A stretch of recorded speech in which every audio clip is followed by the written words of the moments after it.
If you're facing a hip replacement or you're a year or two out from one like I am, there are some things about the recovery that nobody tells you that I really wish I'd known up front.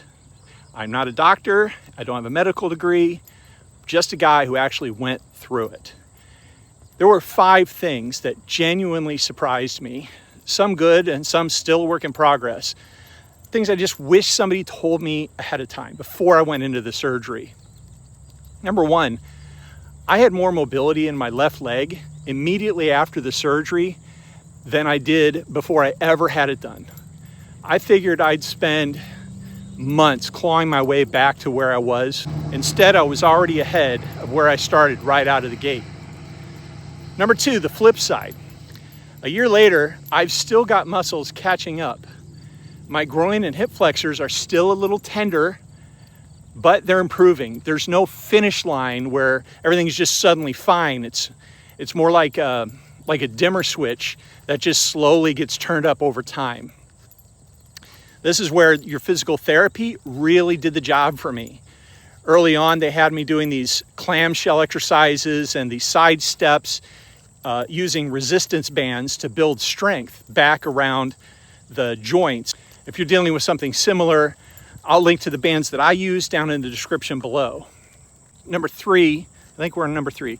Number 3, and this one I did not see coming, but my hip arthritis was likely the hidden cause of a back surgery that I had back in 2020. During the workup, they took x-rays and they mentioned to me that, oh, you have osteoarthritis in your left hip. Oh, okay, well, I'll deal with that at a later time. Well, after the hip replacement, the old back surgery, the pain from that fully went away. And my hips were level on the x-ray probably for the first time in years.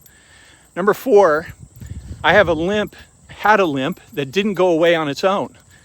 My wife would have to walk behind me and tell me if I was still limping, even after the surgery. So after the surgery, I had this learned habit of limping, and I had to retrain myself to not limp. I had to consciously think about it as I was walking around and retrain myself out of something that my body had gotten used to doing. Number 5, I have a desk job, and sitting all day long doesn't cause pain anymore because I'm not training for a marathon. I'm just a guy who sits at a desk all day doing bookkeeping. So for years, that was uncomfortable. Now it isn't. And that alone has really changed my day-to-day more than anything else on this list. So also these days, stretching is a big part of how I keep things loose and keep my range of motion where I want it. And I have a pretty inexpensive and simple but effective little stretching device that I bought, and it works great. I use it a couple times a week. I'll link to that down below. There's one more thing I want you to take from this, and that's recovery isn't just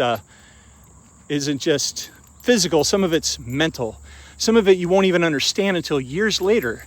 And that's what this channel is about. It's about documenting what rebuilding actually looks like. In my 50s, and I'm 54, I want to share this with you and encourage you, one honest video at a time. If this was helpful, hit subscribe. Evie, up here. Evie says hi.